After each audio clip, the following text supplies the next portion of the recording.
কত বছর বাঁচে? 60 বছর বাঁচে। 60 বছর বাঁচতে মানুষকে যে টাকা পয়সা উপার্জন করতে হবে, খেতে হবে, বাড়ি গাড়ি বানাতে হবে, এর জন্য মানুষ 30 বছর শুধু পড়াশোনাই করে। অনার্স, মাস্টার্স, পিএইচডি, চাকরি বাকরি, বিসিএস সব মিলে শুরু করতে করতে মানুষের 30-35 বছর হয়ে যায়। 30-35 বছরে যখন চাকরি স্টার্ট করে তখন আর জীবনের কতটা বাকি থাকে? আর 25-30 বছর। এই সামান্য 25-30 বছর সময়কে ভালোভাবে কাটানোর জন্য কত পরিশ্রম করলো, অথচ মৃত্যুর পরে কি হবে তার জন্য একটুকু পরিশ্রম করেনি। এটাই রাসূল সাল্লাল্লাহু আলাইহি ওয়াসাল্লাম বলেছে যে আদম সন্তান বলে মালি মালি মালি, আদম সন্তান বলে আমার টাকা আমার টাকা আমার টাকা। তো আল্লাহ রাসূল বলছে, হে আদম সন্তান, কিসের টাকা? মা আকালতা ফাফনাইতা, সকালে যেটা খেয়েছো সেটা হজম হয়ে গেছে। ওই যে মায়ের বুকের দুধ যেদিন খেয়েছিলেন ওটা এখন আছে না শেষ হয়ে গেছে? 5 বছর আগে যে খাবার খেয়েছিলেন আছে না শেষ হয়ে গেছে? সিলেটের কত হোটেলে বসে কত খাবার খেয়েছেন আছে না শেষ হয়ে গেছে? ওটা আল্লাহ রাসূল বলতেছে, আমি বলিনি। মা আকালতা ফাফনাইতা, কিসের টাকার কথা বলো? টাকা দিয়ে তুমি খুব জোর খাবে, তো যেটা খাবে সকালে ওটা দুপুরে শেষ হয়ে যাবে, যেটা দুপুরে খাবে ওটা রাতে শেষ হয়ে যাবে। ওমা লাবিস্তা ফাবলাইতা, টাকা দিয়ে আর কি করতে পারো? খুব দামি কাপড় কিনবে, খুব দামি জুব্বা কিনবে, প্যান্ট কিনবে, শার্ট কিনবে। ছোটবেলায় যে আপনার প্যান্ট ছিল ওটা এখন আছে না? ছিঁড়ে ফেটে পুরাতন হয়ে গেছে, শেষ হয়ে গেছে। আজ থেকে 5 বছর আগে যা কিনেছিলেন ওটা আছে না? শেষ হয়ে গেছে, শেষ হয়ে গেছে। টাকা দিয়ে আর কি করতে পারো? কাপড় কিনবে, ওই কাপড়টা একদিন পুরাতন হয়ে যাবে, ছিঁড়ে ফেলবে। তাহলে মানুষ যে এত টাকা পয়সা উপার্জন করতেছে তা কি করতে পারে? 1, টাকা দিয়ে মানুষ খেতে পারে। 2, টাকা দিয়ে মানুষ কাপড় ক্রয় করতে পারে। এখন আপনার মনে মনে হচ্ছে আচ্ছা টাকা দিয়ে তো আরো কিছু করা যায়। কি করা যায়?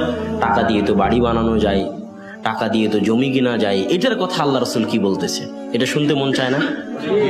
শুনতে মন চায়। এটার কথা আল্লাহ রাসূল বলতেছে যে টাকা দিয়ে তুমি খেলে ওটা হজম হয়ে গেল, যে টাকা দিয়ে তুমি কাপড় কিনলে ওটা পুরাতন নষ্ট হয়ে গেল, আর বাকি যা তুমি করলে, বাকি যার মধ্যে জমি জায়গা বাড়ি ঘর সব, আর বাকি যা তুমি করলে তা তোমার ছেলে মেয়ের জন্য রেখে গেলে।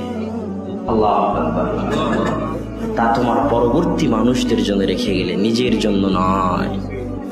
আপনি যেমন আপনার বাপের রেখে যাওয়া সম্পদ নিয়ে মারামারি করেছেন, আপনার সন্তানেরাও আপনার রেখে যাওয়া সম্পদ নিয়ে মারামারি করবে। তাহলে বাকি যা থাকলো তা মানুষের জন্য। তা আপনি কি নিয়ে গেলেন? আল্লাহ রাসূলের ভাষা অনুযায়ী আপনি পরকালে কি নিয়ে গেলেন? লিমা বাদাল মাউত, মৃত্যুর পরে কি হবে তার জন্য আপনি কি নিয়ে গেলেন? কিছুই নিয়ে যাননি। এটাই তো আপনার বোকামি, এটাই তো আপনার পাগলামি, এটাই তো আপনার ব্যর্থতা, এটাই তো আপনার মূর্খতা। এই জন্য তো আল্লাহ বলছেন ইন্নামা ইয়াখশাল্লাহু মিন ইবাদিহিল উলামা, আল্লাহকে জ্ঞানীরা ভয় করে। পরকালের জন্য প্রস্তুতি জ্ঞানীরা নেয়, মৃত্যুর পরে কি হবে তার জন্য প্রস্তুতি জ্ঞানীরা নেয়। অতএব নিজের জন্য কিছু করুন। এই যে আজকে সিরাতুল মুস্তাকিমের কনফারেন্সে এসেছেন, এটা হয়তো কিয়ামতের মাঠে দেখতে পাবেন আপনার আমল। এই যে এশার সালাত আদায় করবেন, এটা হয়তো কিয়ামতের মাঠে আপনার আমল নামায় দেখতে পাবেন। এটা আপনার নিজের জন্য। 2টা টাকা যদি দান করে যান সেটা আপনার নিজের জন্য, পরকালের ব্যাংক অ্যাকাউন্টে জমা হবে। দুনিয়ার ব্যাংক অ্যাকাউন্টে দেখা যায়, আর দুনিয়ার ব্যাংক অ্যাকাউন্টে টাকা হিসাব করে বাড়ে, পার্সেন্টেজ অনুযায়ী বাড়ে, তাই নয় কি? আর পরকালের ব্যাংক অ্যাকাউন্টে যদি দান করেন তাহলে বেহিসাব বাড়ে।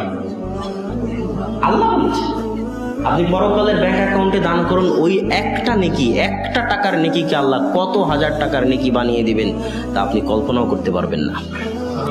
অতএব বুদ্ধিমান হওয়ার চেষ্টা করুন, মৃত্যু পরবর্তী জীবনের জন্য কাজ করুন। সম্মানিত উপস্থিতি, ইন্নামা ইউদরিকুমুল মাউতু ওয়ালাউ কুনতুম ফি বুরুজিম মুশাইয়াদা, তোমরা যদি সীসা ঢালা প্রাচীরেও বসবাস করো তবুও মৃত্যু তোমাদের ধরবেই।